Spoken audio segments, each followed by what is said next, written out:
मैं आपको बताने लगा हूँ ऐसी इन्वेस्टमेंट के बारे में जो कि आप अगर करते हैं तो आपको रेगुलरली इनकम आने शुरू हो सकती है, आप उससे रेगुलरली बेसिस पर कमा सकते हैं।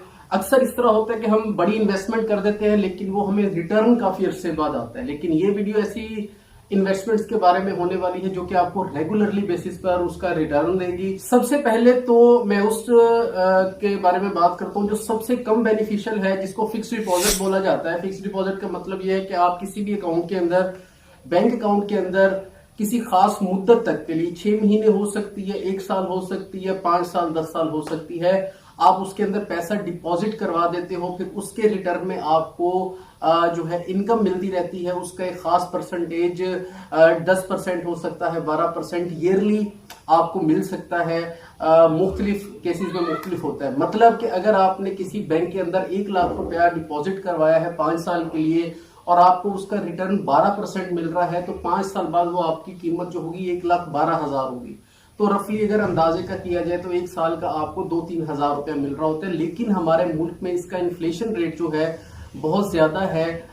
इन्फ्लेशन रेट को मद्देनजर रखते हुए आपका पैसा जो है वो डीवैल्यू हो रहा है। फर्ज करें पाकिस्तान में इस टाइम करंटली जो इन्फ्लेशन है वो 30% है। मतलब कि पिछले साल जो चीज हमें 100 रुपए की मिल जाती थी, आज वही चीज हमें 130 रुपए की मिल रही है। और हमारे पैसा जो हमें फिक्स डिपॉजिट से हमें जो रिटर्न आएगा वो मैक्सिमम आ जाएगा 15%, 20%, लेकिन इन्फ्लेशन रेट क्या है वो 30% है। इसका मतलब ये है कि ये एक वाइजफुल फिक्स रिटर्न का एक अच्छा जरिया नहीं है, क्योंकि इसमें आपका पैसा डीवैल्यू हो रहा है। उल्टा एक्चुअल 5 साल जो आप पैसे को बाउंड कर रहे हो, 1 साल कर रहे हो, 6 महीना कर रहे हो, उसको बाउंड करने के बावजूद भी आपकी जो पैसे की वैल्यू हो वो गिर रही है। लेकिन एक रेगुलर इनकम के लिए बहुत से लोग इस चीज को तरजीह देते हैं कि बस पैसा पड़ा है, वो पड़ा हुआ भी जाया हो रहा है, उसको फिक्स डिपॉजिट में डाल दो, कुछ ना कुछ उसमें से रिटर्न आता रहेगा। इसके बाद जो अगला केस आ जाता है वो म्यूचुअल फंड्स का आ जाता है या स्टॉक मार्केट का आ जाता है। इसका मतलब ये है कि अगर आप स्टॉक्स में कोई चीज बाय कर लेते हो, स्टॉक मार्केट के अंदर इन्वेस्ट करते हो, म्यूचुअल फंड्स के अंदर इन्वेस्ट करते हो। म्यूचुअल फंड्स का ये मतलब होता है कि आप मुख्तलिफ कंपनीज के शेयर्स को परचेज कर रहे हो। जैसे जैसे उस कंपनी में स्टॉक के अंदर पॉइंट्स के अंदर, स्टॉक मार्केट के पॉइंट्स में जैसे जैसे तेजी और मंदे का रुझान आएगा, उसी तरह आपकी वैल्यू भी ऊपर या नीचे जाएगी।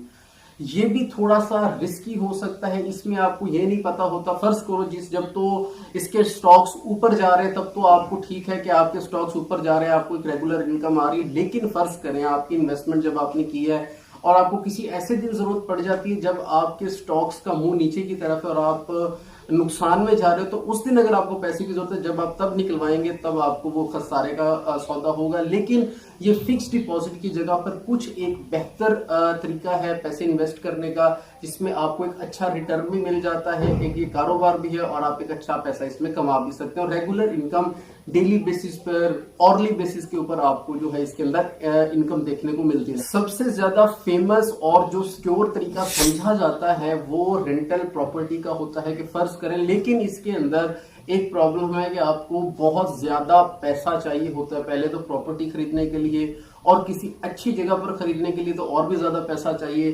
फिर उसको रेंट पर जब आप देते हैं तो वो आपको मंथली बेसिस पर उसका कोई ना कोई रेंट आता रहता है। लेकिन इसके अंदर नुकसान सिर्फ एक ही है कि आपको इसके अंदर इन्वेस्टमेंट ज्यादा देनी पड़ती है, लगानी पड़ती है। फर्ज करें एक जगह है जो एक कमर्शियल जगह के ऊपर एक दुकान है जिसका किराया फर्ज करें मंथली 15-20 हजार रुपया है, लेकिन वो 15-20 हजार वाली दुकान लेने के लिए आपको पहले तो 70-80 लाख रुपए की इन्वेस्टमेंट करनी पड़ेगी, फिर वो उसके इवज आपको रिटर्न आता है। लेकिन अगर किसी के पास अगर अच्छी अमाउंट है जो उसकी पड़ी है, वो उसको इन्वेस्ट करना चाहता है, तो प्रॉपर्टी के अंदर इन्वेस्ट करना एक वाइसफुल डिसीजन हो सकता है।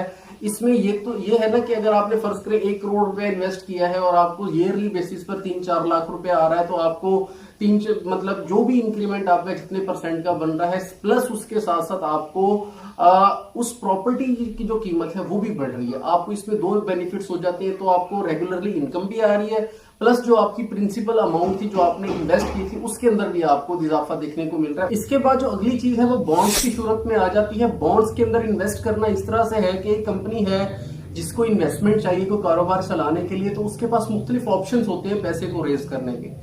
पैसे को रेज करने के लिए उनके पास पहला ऑप्शन तो ये है कि वो अपने इन्वेस्टर्स जो है उनसे पैसा लेते हैं, इसके बदले वो अपनी कंपनी का कुछ परसेंट जो है उनके साथ डाइल्यूट कर लेते हैं उनको दे देते हैं, जिसके बदले वो अपनी इनकम शेयर कर रहे होते हैं।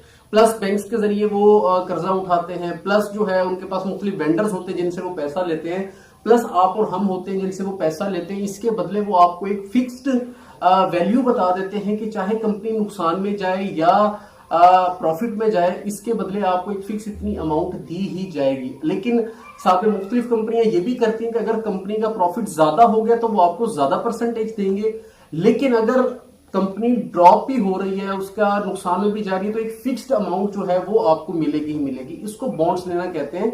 ये सबसे ज्यादा एक सिक्योर वे है कि आप मुख्तलिफ कंपनीज के बॉन्ड्स खरीद सकते हैं, उनके अंदर इन्वेस्ट कर सकते हैं और कंपनी की ग्रोथ को देखते हुए, उनके बैकग्राउंड को देखते हुए, उनके होमवर्क को देखते हुए अगर आप मुख्तलिफ कंपनीज के बॉन्ड्स परचेज करते हैं तो उसके अंदर आपको एक सिक्योर इनकम जो है वो देखने को मिलती है, आपको एक फिक्स्ड वैल्यू मिलती है, आप कंपनी के हिस्सेदार भी बनते हो, उसके बॉन्ड्स भी खरीद सकते हो। और मजे की बात इसमें यह है कि कंपनी आपको मुख्तलिफ कंपनीज के मुख्तलिफ रूल्स होते हैं, 6 महीने बाद आप अपनी इन्वेस्टमेंट जो है वो रिटर्न भी ले सकते हो, उसका सारा प्रॉफिट भी रिटर्न में ले सकते हो। कोई लंबा ड्यूरेशन नहीं है, कुछ मुख्तलिफ कंपनियां साल का करती हैं, मुख्तलिफ कंपनी 6 महीने का करती हैं।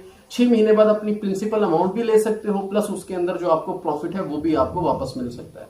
लास्ट पर जो आ जाता है वो इनवॉइस डिस्काउंटिंग की इन्वेस्टमेंट आ जाती है। इसके अंदर यह होता है कि ये मुख्तलिफ हमारे मुल्क में ज्यादातर ये बैंक्स काम करती हैं। इसमें यह है कि आपकी जो इन्वेस्टमेंट है वो फिक्स्ड नहीं होती, आपको डेली बेसिस के ऊपर उसका रिफंड दिया जाता है। फर्ज करें मेरे पास अमाउंट है कोई भी, मैं उसको बैंक के अंदर रखवा देता हूं, लेकिन मैं उसको फिक्स भी नहीं करवाना चाहता, मैं चाहता हूं मुझे डेली बेसिस पर इसकी एक खास परसेंटेज मिलती रहे। तो ये तरीका भी एक इन्वेस्टमेंट करने के लिए बहुत अच्छा तरीका है कि आप ऐसी बैंक के अंदर डिपॉजिट करवा दें जो कि आप फिक्स नहीं करवा रहे अमाउंट को, आपको इंतजार नहीं करना पड़ रहा। अगर मुझे 10 दिन बाद भी जरूरत पड़ती है अपनी अमाउंट की तो मैं 10 दिन बाद भी निकलवा सकता हूं, लेकिन मुझे जो प्रॉफिट की परसेंटेज मिलेगी वो उतनी ही मिलेगी जो वो मेरे साथ तय करेंगे। ये नहीं होगा कि हमने अपना ड्यूरेशन पूरा नहीं किया तो मेरी वो अमाउंट जो है वो कट जाएगी, मुझे 10 दिन का अपना जो है प्रॉफिट वो मिल जाएगा। ये जो मुझे उसके ऊपर जितनी भी वैल्यू मेरी बनेगी वो मुझे वापस आ जाएगी और मेरी प्रिंसिपल अमाउंट भी कम नहीं होगी, वो भी मुझे पूरी की पूरी मिल जाएगी। बहुत से लोग जो है इस तरह के कार को भी तरजीह देते हैं। ये वो 5 तरीके कार थे जो मैंने आपको बताए, जो कि इन्वेस्टमेंट के बदले एक किया जा सकता है और आपको रेगुलर इनकम जो है उसके बदले मिल सकती है।